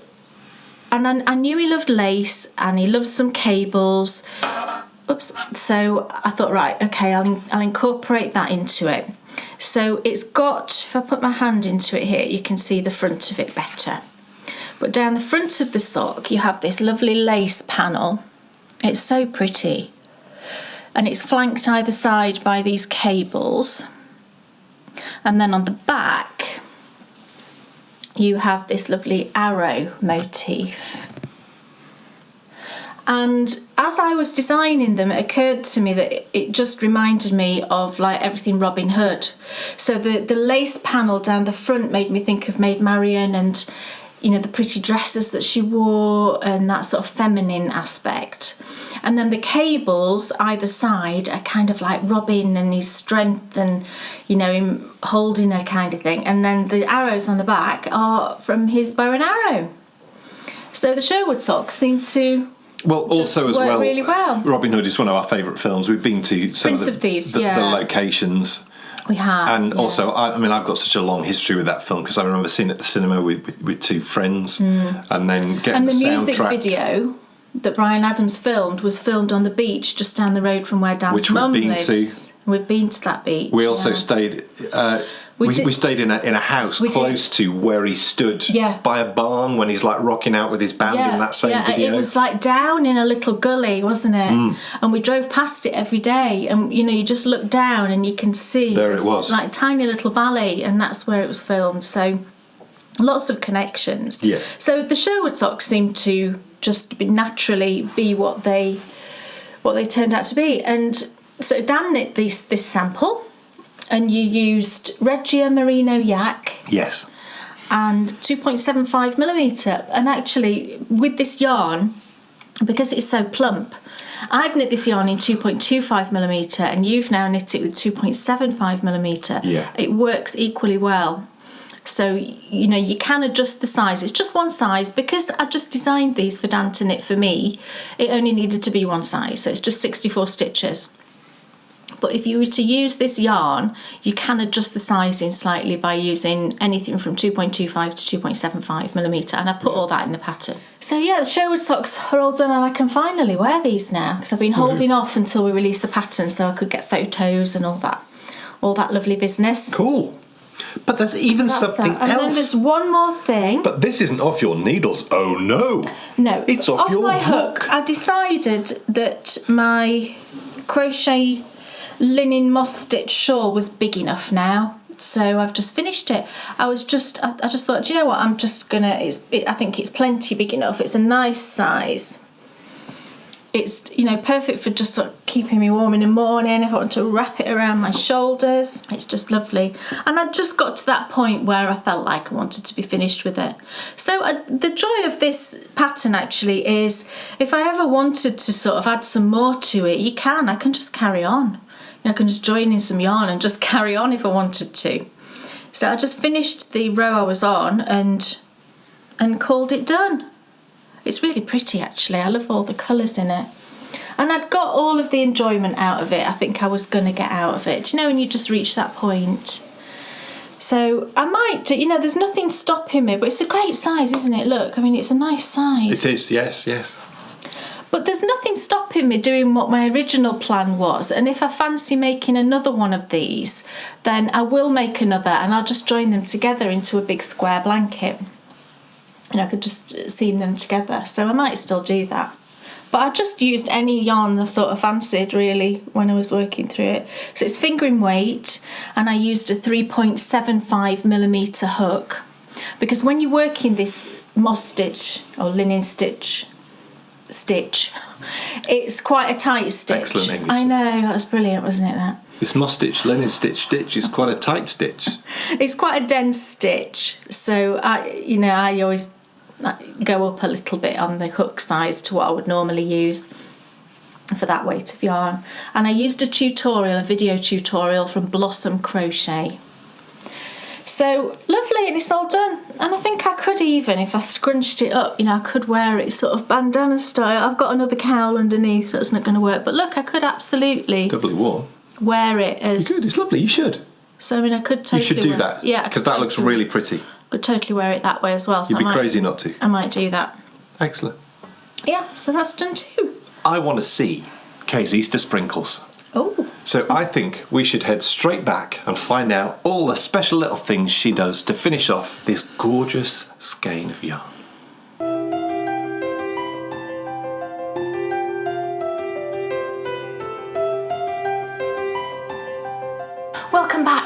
everyone to part 2 of my favourite colourways, where we are dyeing up the beautiful Easter sprinkles. So we're going to go and get that pot of yarn in from outside, and we're going to rinse it and give it a little squeeze, and then we're going to get it hanging up to dry, and then I'll show you the finished skein at the end and that pair of socks that I knit with it about, I don't know, 4 years ago or something, but I will show you those as well. So let's get cracking. Okay, so our yarn has cooled now and I've brought it inside, and I've got a lovely bowl of soapy water. I've got some Eucalan in there, but use whatever you want. If you've got soak or Eucalan, or I know that some people just use a little bit of washing up liquid. I would never do that. It seems a bit harsh for me, but any sort of gentle wool wash should be fine. So I'm going to get my skeins. And there's hardly any water in there, but what is there you can see is nice and clear, which is excellent. So I'm just going to squidge that out and then just drop it in. So this water is just nice and warm, it's not boiling hot. We never want to shock the yarn so much that it might cause felting. I mean, this is a superwash yarn, so that shouldn't happen, but I just like to be gentle with it. You know, we've spent all that time dyeing it. I just want to make sure that we don't treat it, you know, roughly. So I'm just going to give that a nice rinse. You can leave it to soak in here if you want for 10 minutes or so. And the Eucalan and the soak as well, you don't need to rinse them. If I was using like a little bit of fabric conditioner, because I know some people like to do that as well, I would rinse that. But the Eucalan you don't need to rinse, which is brilliant. And the colour looks good. I was trying to remember what it looked like when I've dyed this before. It's a good few years. And I will show you those socks, but they have faded quite a lot because they've been washed absolutely tons. They're a favourite pair of Bryony's. But it does look probably a little bit more intense than I've dyed it before, but you know, that's totally fine. I'm really happy with how it looks. So you can see we do have a sort of overall golden tone to it, and that's that gold ochre that's worked its way into the actual sort of all over the skein, if you like. But then we've still got some lovely golden speckles here. We've got the pink, we've got the turquoise, and we have got some lovely greens coming through here where it's hit that turquoise, which I think is just lovely. And we've got some layering of speckles. We've got purple coming through there, which is the pink and the blue. So it looks really lovely. So I'm just going to let that hang out for 10 minutes in there, and then I'll take it outside and give it a squidge, and then I'm going to hang it up in the house to dry just in front of a fan.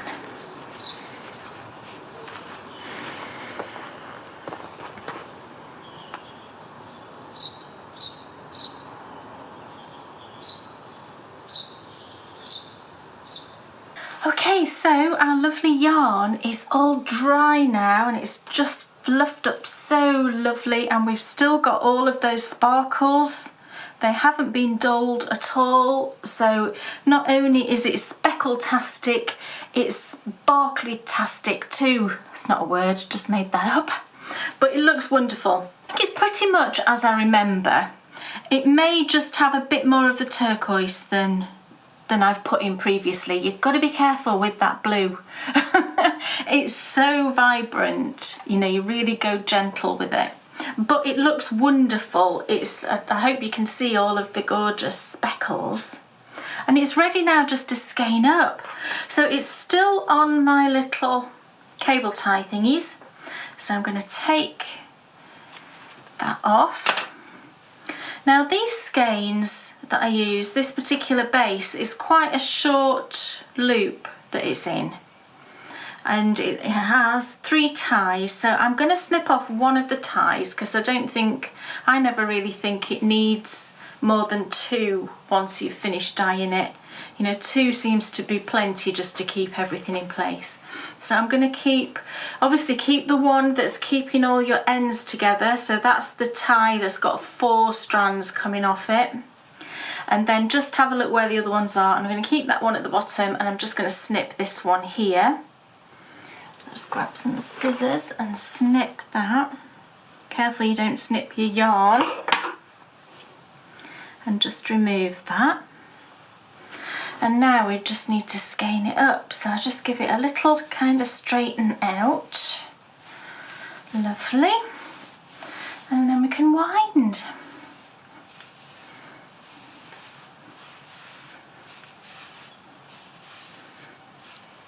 Seven turns for this one.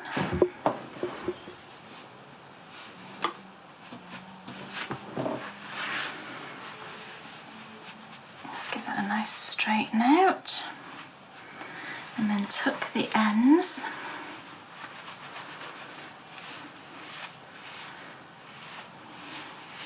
Okay. And then if you get, do you know where the ties are? If you get them being a bit loose like that, what I tend to do is just sort of snug it up and then sort of tuck it into the skein, and then you don't see it. There we go. Oh, it looks lovely. It's very pretty. These are the socks. You'll see the difference in how faded these are, because I can't think how many times these have been washed, honestly. And I must have knit these 3-4 years ago, got to have. But Bryony still wears them, and you know, there's no holes so far. But if I compare sort of the skein to the socks, you can see how I think this was a little bit less saturated with the speckles.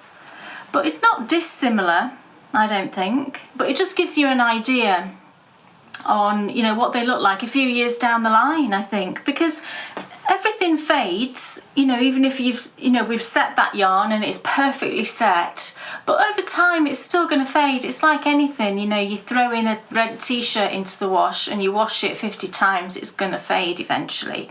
But I think they still look beautiful, and it knits up so nice to all these lovely little specks. And hopefully, because of the technique that we've used with the moving of the skeins and, you know, putting the layers on each time with each colour, we should have avoided getting too much sort of pooling of speckles, if you like. So that's the socks. The other thing that I knit with this colourway, I've got poor old Goffy here. Oh, look at Goffy.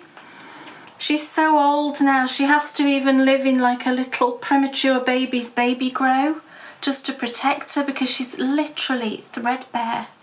The poor little thing. But underneath here there's a cardigan. You might remember me knitting this cardigan actually for her. But this is also, I'll show you the back, this is also the same colourway, which is quite sweet. And I used this one because I thought it matched what was green and sort of lemon. It's now just a sort of dirty colour. But that's Goffy, and she's got that colourway on her little cardigan too.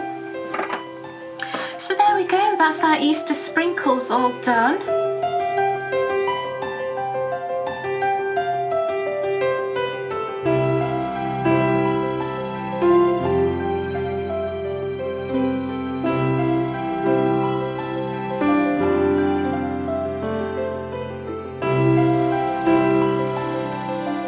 So there we have it. Our lovely Easter sprinkles all done. I really want to cast one of these on straight away. I might do. We'll see. I'm definitely going to use one of these, and then I'll keep the other one and I'll add it to my little stash of yarns that I've been dyeing as part of this series, and I'm going to use those as prizes through this year. So I'll keep one, and then one of you will get the other one. Oh, it's so pretty. I really love it. So there we go. I hope you've enjoyed that, and I hope you go away and dye up your own version of Easter sprinkles. And I will see you again next time for more My Favourite Colourways.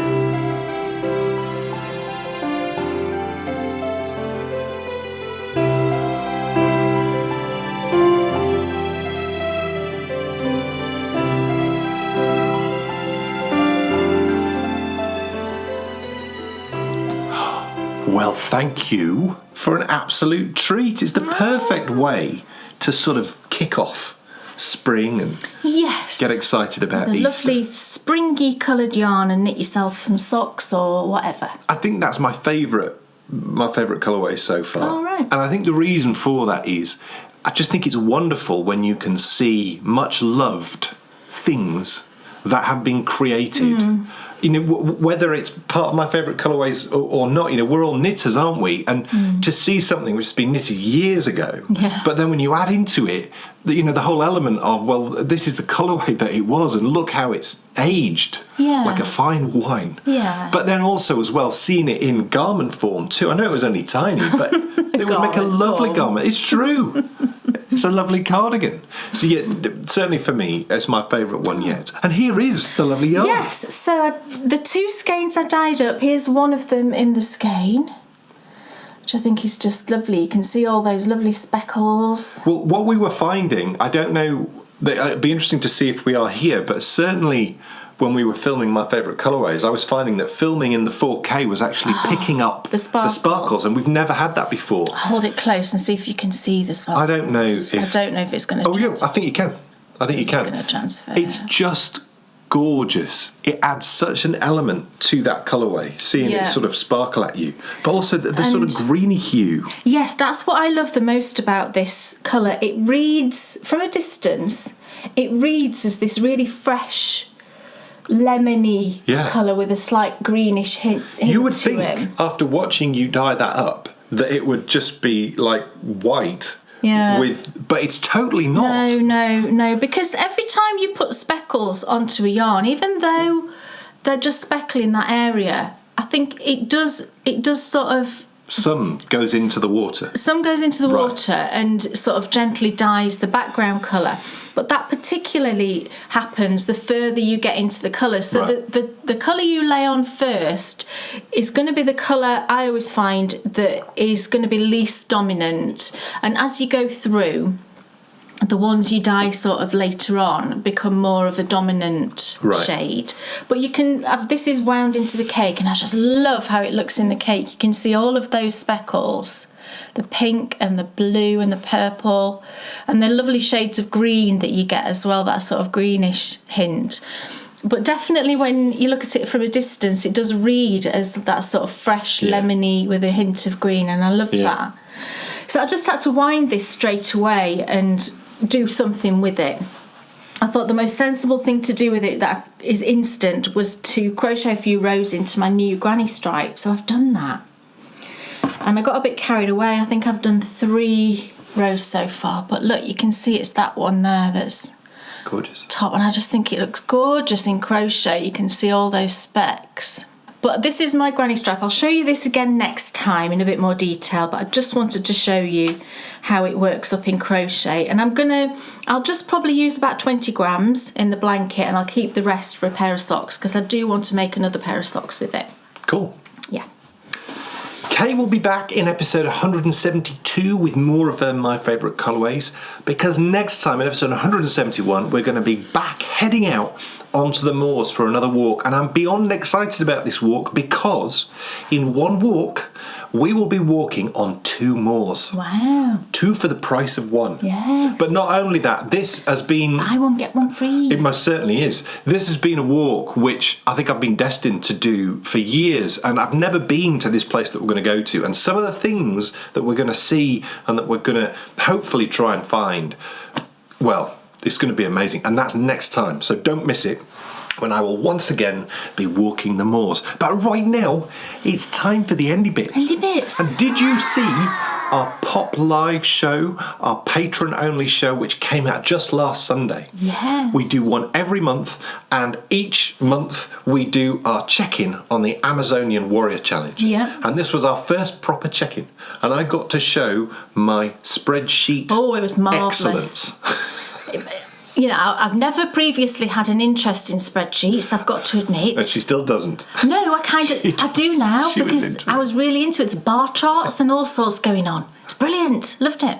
Now, if you're taking part in the Amazonian Warrior Challenge, you can every month see that team sort of update in the Facebook group that we have that you can come and join when you join the challenge. So that's there and it's available for you every month. But we also share it on our Pop Live show, which we did. And the recording of that show is available now for you to go and watch. And that was just great fun. It was great fun to sort of check in with the knitters, because the knitters are doing phenomenal, aren't they? Brilliantly well, yeah. The knitters were on about between 10 and 15% of our target at the minute, so going great guns. And of course, the knitting element of that challenge is open to our Bakery Bet patrons, and the running and walking is open to everybody. Now, when we see you next time, is there a chance that you might be launching a new pattern? Yes. Oh, that's exciting. Yes, Hopefully. Fingers crossed. Yes. Cool. I'm hopeful that on the next show, yes, there'll be a pattern launch. Cool, so don't miss that. But also as well, in the next 2 weeks, we should be, fingers crossed, publishing the next issue of our magazine Knitability. Oh, yes. And we've got within that magazine wonderful interviews with the designer Ben Matthews. He's a great guy and he's created some wonderful designs over the years, and it's a really wonderful interview. But also we sat down with Jess Biscoe from Loom. Yes. And we also interviewed her, and that's particularly appropriate because Kay adores Jess's yarn. I do, and the design actually that I'll hopefully be putting out on the next show uses her yarn. But also, and this is the most exciting part of the next issue of Knitability, there's a surprise in store. And we've been wanting to share it for a little while, so don't miss it. Hopefully, well, I feel like this is the biggest, not necessarily in size, the biggest and most momentous issue of Knitability we've ever put out.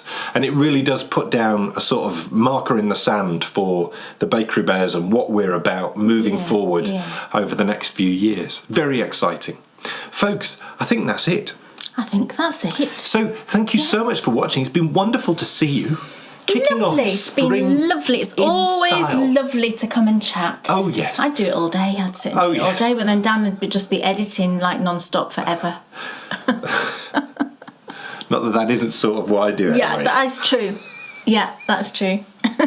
We've been putting out an awful lot of content this year, but as well, we've been recording an awful lot of content that's coming later on in the year. Yes. Lots of cool and exciting things. One thing in particular, a very special design diary that you've recorded, which is very secret. That can't be seen by anybody. No, there's lots of secrets going on at the moment. All lovely things. I feel like I'm just keeping so many secrets that I might explode.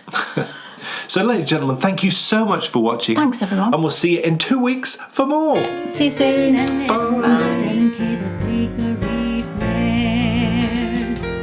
Enthusiasm's not quitting for Dan and Kay, the Bakery Bears. They'll take you to fabulous places of which their favorites they'll share. You better buy a pattern and get yourself a Bakery Bear. You'll find yourself in a castle while watching the Bakery Bears. It never feels like a hassle to sit and watch the Bakery Bears. What's on your shelf or what's in